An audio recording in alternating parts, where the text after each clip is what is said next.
All of these emotions, these categories of emotions, are there for a reason, and they're to give us a message that something needs to change. Now, one of two things has got to be changed when we're feeling any of these emotions. And before I tell you this, let's make sure you're enrolled here. How would you feel in your life if you knew, no matter what emotion you felt, you could go, okay, am I feeling uncomfortable, or is that a feeling of fear, or is that a hurt feeling, or an anger type of feeling, or a frustrated type of feeling, or a disappointed, or a guilty, or inadequate, or overloaded, or lonely feeling? How would you feel if you knew that in a moment or two, you could instantly get out of that feeling, no matter how intense it had been? Would that be useful? Then stick with me, okay? Because I know this may seem a little bit cumbersome at first, so listen to me carefully. At any moment you feel any emotion, the first step you're going to always want to take to master your emotions, first step always will be to identify the signal. What I mean by identify the signal is figure out, if you're having a feeling, which one of these categories does it go into. So let's take a look at how this might work. Let's say something happens between you and a loved one, and as a result, you feel rejected. You look at your list of 10 here and you say, rejected's not on here, Tony. Well, step number one is identify which category it most fits. Well, when you feel rejected, you really could feel a lot of things about that rejection.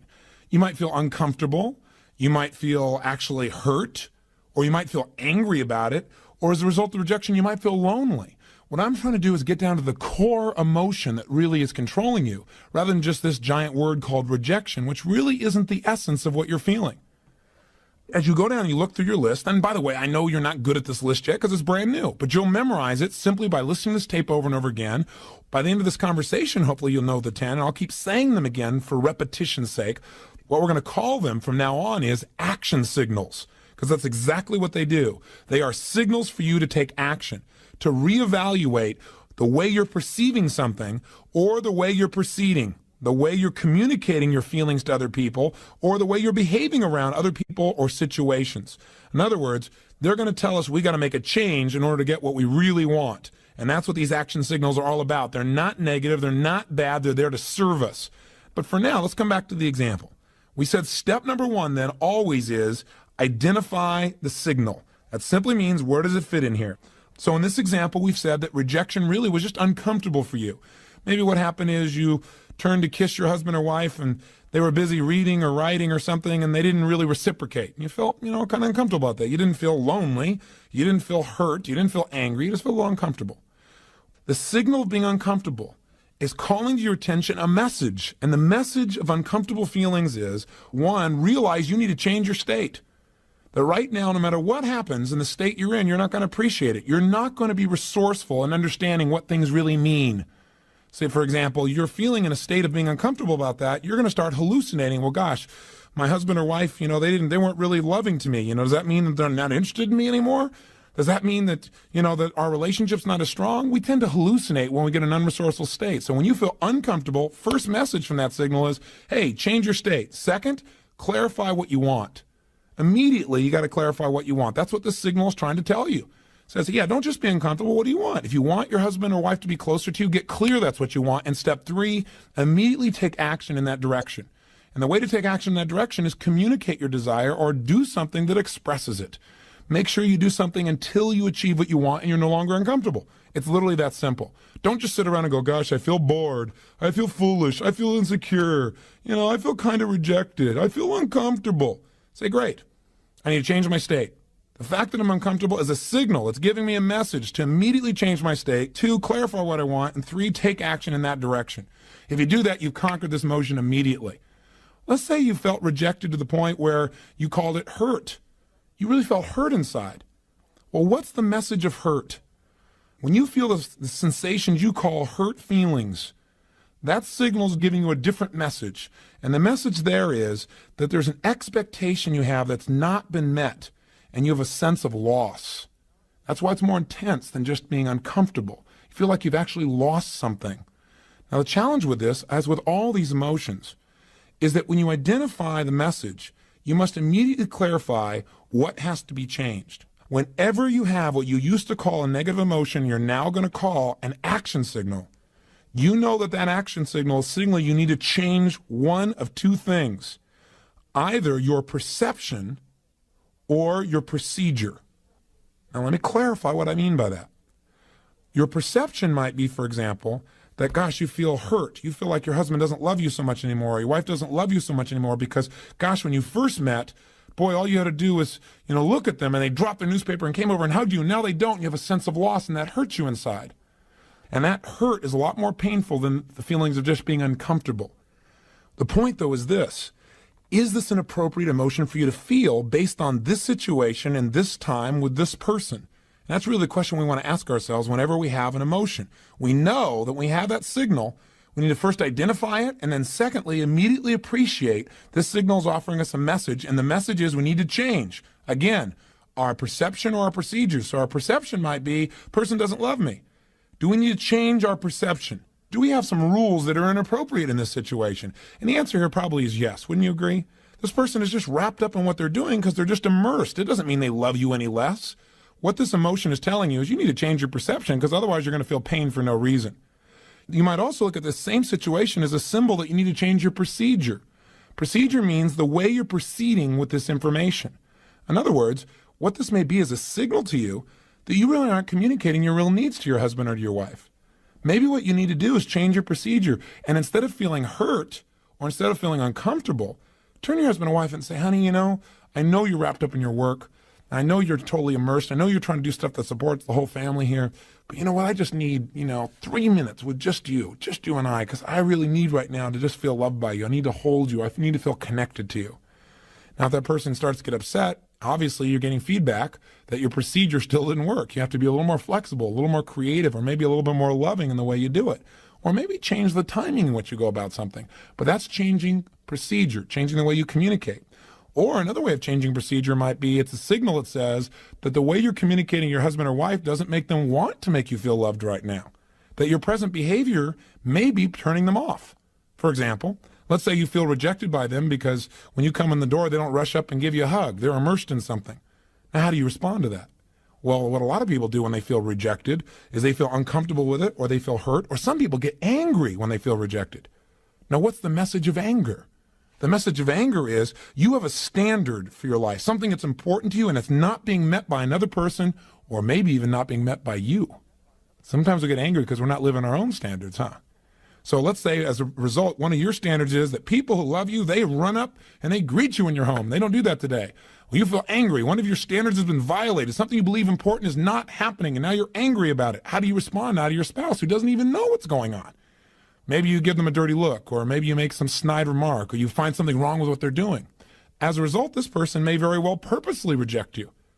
Now when you're feeling this rejection, you're feeling this hurt or this anger, and you say, okay, this anger means I have a message here, a signal. Signals I need to change either my perception or my procedure. Maybe you don't need to change your perception. Maybe they really are rejecting you deliberately. Maybe the procedure is not only how you communicate, but how you're behaving.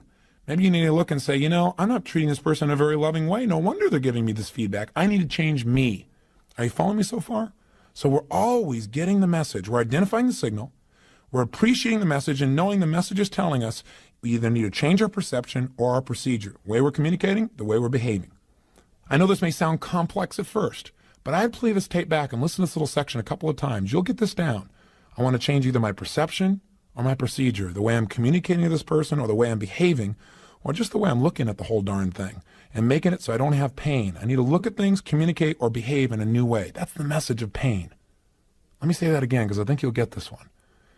If you're feeling pain, it's a message. You need to change the way you're looking at things and therefore what they mean to you, or change the way you're communicating your desires or needs to someone, especially if the pain involves somebody else, or change the way you're behaving, the way you're treating others, and that'll get you a new response.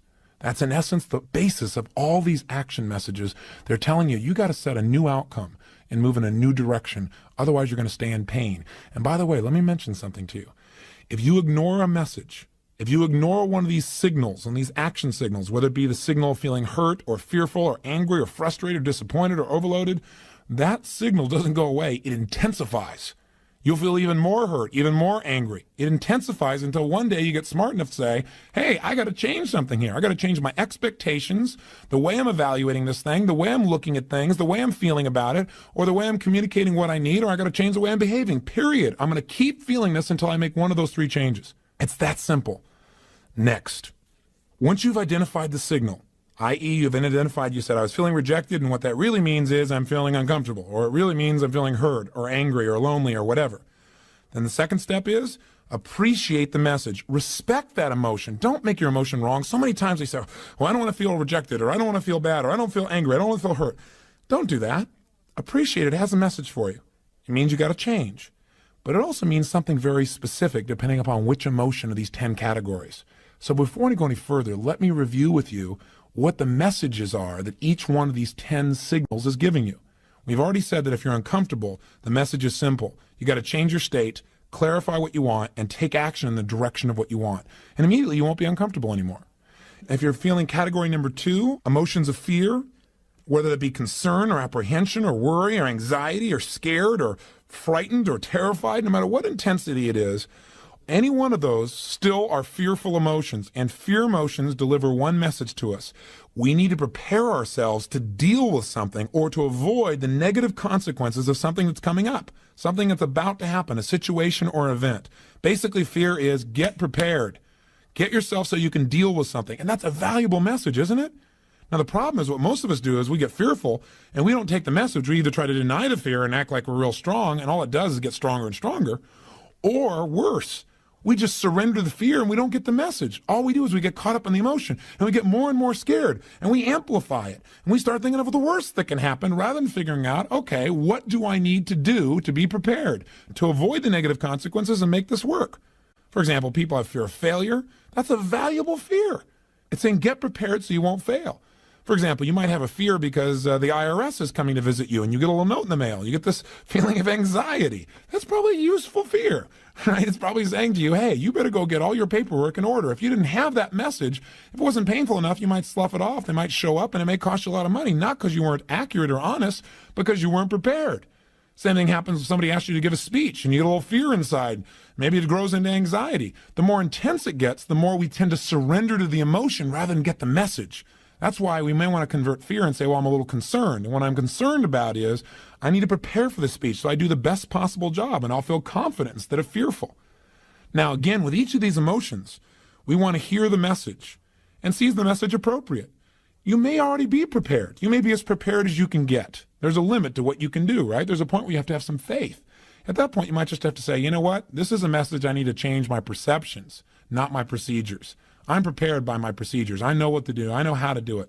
But I got to stop focusing on this thing being the worst possible situation. I just need to decide to become confident now, to focus on it working instead of it not working. The third category of emotions, those of hurt feelings, give us a signal and a message that says you have an expectation that's not been met and you have a feeling of loss. I.e., you expected somebody to keep their word and they didn't. That hurt your feelings. Or you expected someone never to share something that you told them privately and they told somebody else. And now you feel hurt. You feel a sense of loss of intimacy with them or loss of trust. And that sense of loss is what creates that feeling of hurt inside of us. What do we need to do? It tells us immediately that we have to evaluate, is there really a loss here? Again, do we need to change our perception? Maybe you just didn't communicate to this person that when you told them this, you wanted them to keep this information private. Maybe you haven't lost anything. Maybe you just have to change your way of communicating your needs, or again, change your behavior. The next category is anger.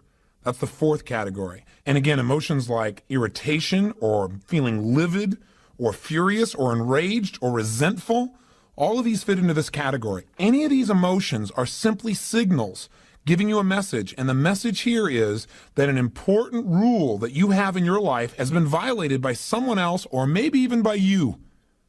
See, when we think something's really important and somebody violates that rule, we get upset about it. How we deal with that upset will determine a great deal how much pain or pleasure we really experience in our lives and how close we get to other people or how much we push them away from us. In other words, if somebody violates your standards, that's the message. What you're supposed to do with that message is real simple. Communicate that you have a standard. Communicate that you know it's only your rule. It isn't necessarily their rule, but you need their help. So if we use the earlier example where you shared something in confidence with someone, but you didn't tell them it was in confidence, you expected them to know that, and you didn't just feel hurt, you felt angry about it, then the bottom line is instead of beating that person up, you need to go to that person and communicate in a different way. right? Change the way you're communicating, change your procedure, and say, I know you didn't understand this to be private, but this is really important to me, and you need to deal with it as quickly as possible. Anger is usually an outgrowth of hurt.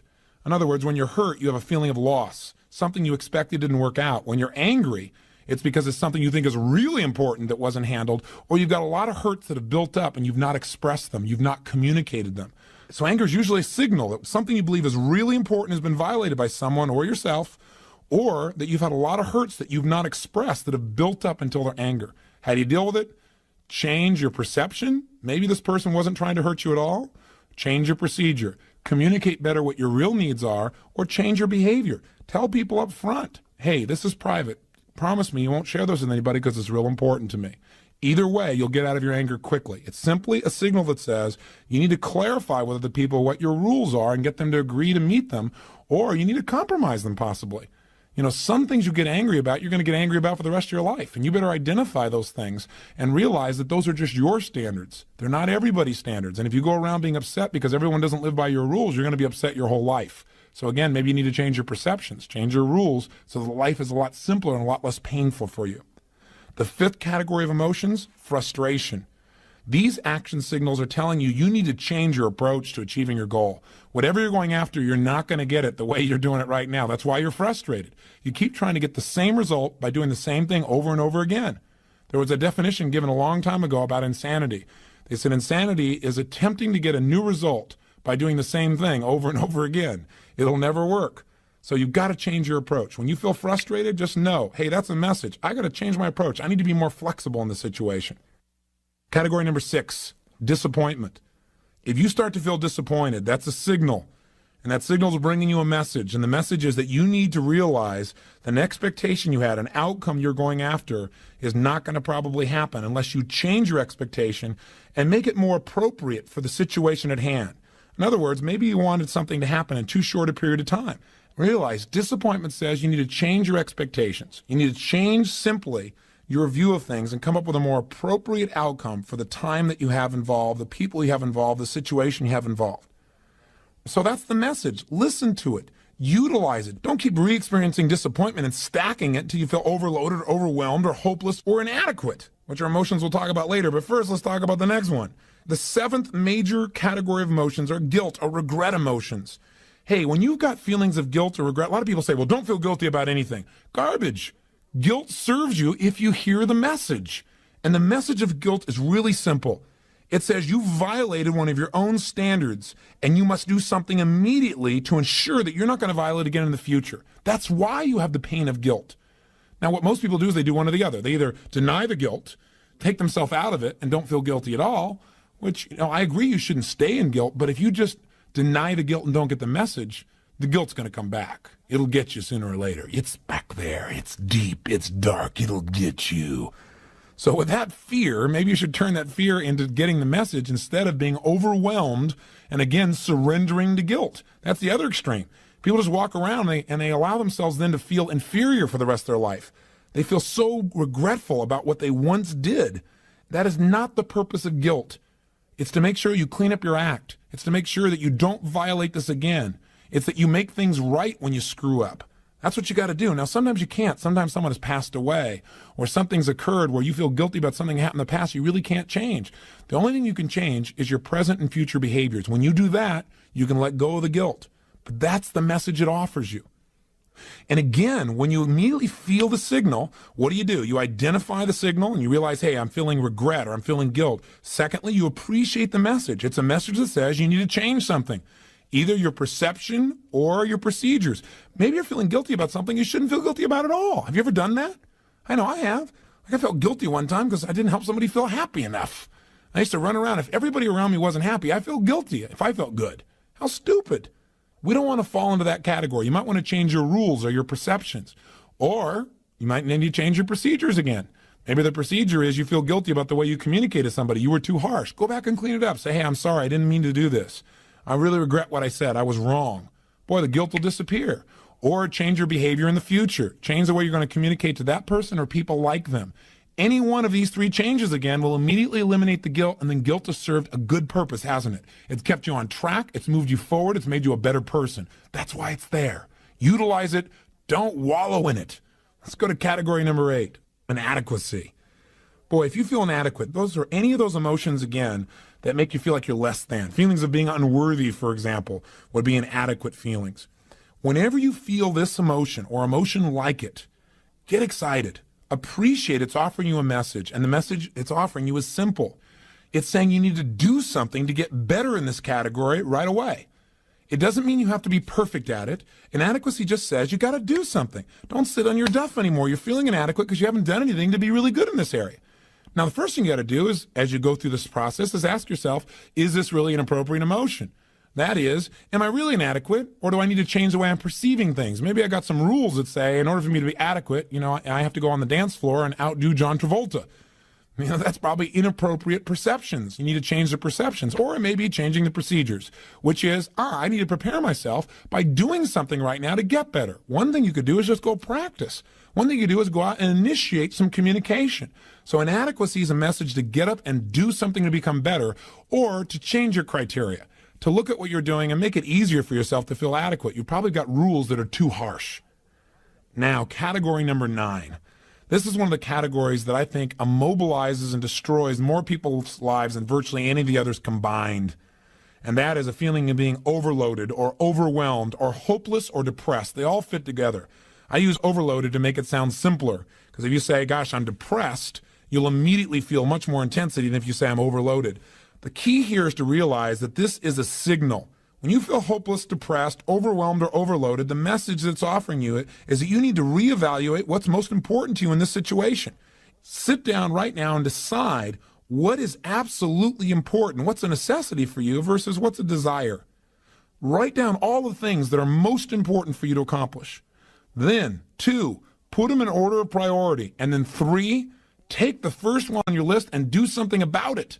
It's the same thing with depression, the same thing for being hopeless. Sit down and saying, okay, instead of saying it's hopeless, I need to change my state, number 1. That's always the message of all these emotions. Number 2, I got to clarify what's most important to me. Write it all out. 3, what's the order of the importance? And 4, what's the first thing on my list? Let me go handle that. The minute you go handle anything, and you deal with one simple issue, your brain can handle it. And as soon as you handle that situation, you will feel like you're in control of your world. You will not feel overloaded. You will not feel overwhelmed. You will feel like there's hope, and you won't feel depressed. Your self-esteem grows when you do something to take control of events instead of having events take control of you. And all you have to do to take control of events is chunk them down. Pick one thing and master it. The message is simple. You're trying to do too much in too short a period of time. You're looking at the whole world and expecting everything to be perfect overnight, and you're feeling like you can't handle it all. Chunk it down. Here's the final category. Category 10, feeling lonely. Have you ever felt really lonely? Gosh, I don't think there's anybody alive who hasn't. But what does it mean when you feel lonely? What is the message that you should get from that signal? I think the message is really simple. What we really need at that moment, the message is telling us we need a certain connection with people. The challenge with that message is a lot of times people take the word connection, or the idea of the need for a connection with another human being, and they make it into a sexual connection or instant intimacy. And then they feel frustrated because even when they have that, they still feel lonely. What we really need to do is identify what kind of connection. Maybe you do need an intimate connection. Maybe you just need some basic friendship, or someone to listen to, or somebody to laugh with, or someone to talk to. It's real important when we feel lonely, just say, hey, this is really neat. What's great about being lonely is it says I really care about people. I love to be with people. And I need to find out in what way I want to be with somebody right now.